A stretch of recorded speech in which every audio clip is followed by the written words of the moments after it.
Hey, Brian Steer, Blue Homes Real Estate, jumping on for this week's edition of Just a Tip Tuesday. This week's tip is going to be for prospective sellers.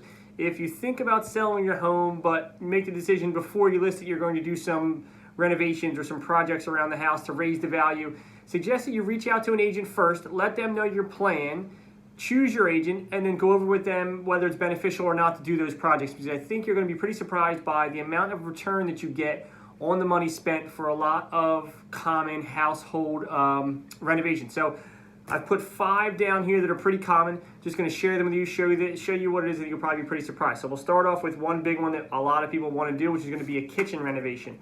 Right now, on average, a major kitchen renovation is going to get you back 54.7% of what you spend. So it doesn't even necessarily going to add value to your home. You're going to get back just over 50% of what you spend.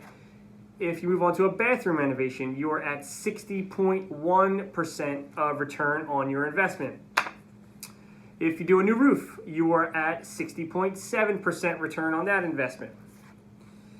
If you do a new wooden deck, you are looking at 65.5% return on that investment. And lastly, the highest one that we came up with today was garage door replacement. That gets you 93.8% return on your investment. So most people think, hey, I'm going to redo the kitchen. It's going to add $30,000 to the value of my home. In reality, it might, but if you have to spend $40,000 to do it, it doesn't make any sense, right? So it's best to sit down with a real estate professional, look at all your options, look at what your property's worth as is, and then consider what it's worth with any of those changes, and then whether or not it is worth it to you monetarily and time-wise to put the time, money, and effort into changes, whether or not you're going to net enough money on the sale to make it worthwhile.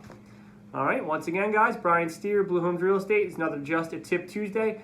Thanks for watching, and we will see you on the next one.